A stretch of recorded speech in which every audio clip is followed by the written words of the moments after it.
खुलुमबाय lottery ticket लानो मोजां मोनग्रा गासै रायजो राजा नोंथांमोन बुरा फुजासालि मन्दिरनि मुङाव बानायनाय लटारिया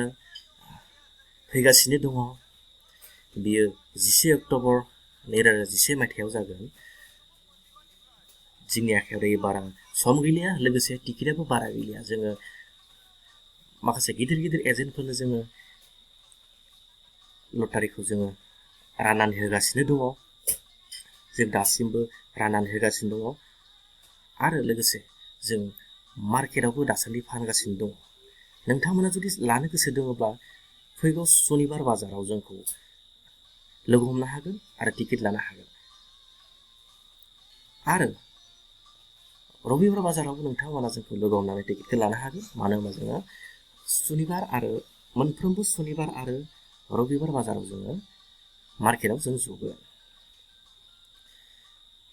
नोंथांमोननि थाखाय जोङो टिकेटखौ बा टिकेटनि बेसेनखौ जों बारा खालामनाय जायाखै मात्र 30 रां लोगोसे जों टिकेटखौबो बारा बानायनाय जायाखै बेनिखायनो जायफ्रा लानो थाखाय गोसो गुदुं जानानै दङ नोंथांमोना टिकेटखौ लानो हासिगोन नोंथांमोना जुदि 30 राङावनो माबा मोनसे मोनोब्ला बे नोंथांमोननि थाखाय बेसेबां गिदिर खाफालनि बाथ्रा बेनि थाखायनो नोंथांमोना 30 रांखौ गियाबालासिनो टिकेटखौ लादो आरो खाफालखौ नायदो बेनि गेजेरजों आं मोनसे बाथ्राखौ फोरमायनो सानदों जुदि सासे मानसियानो जुदि मोनसे टिकेटआव गांसे टिकेटआव डाबल प्राइस मोनो अब्ला नोंथांमोना 20,000 नोगोद रां बान्थाखौ नोंथांमोना मोनगोन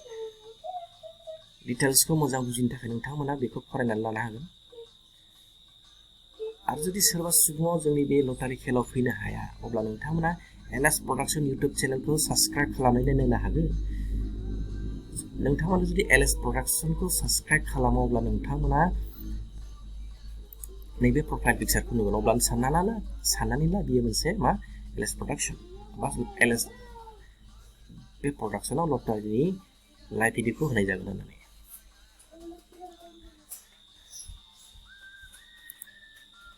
माखासे मोजां प्राइसफोरखौ जों बेयाव होनाय जादों रायजो राजा नोंथांमोना माबाफोर जुदि बुजिनो मोनाखैब्ला मोजाङैनो फरायनानै लादो अब्ला नोंथांमोना बुजिगोन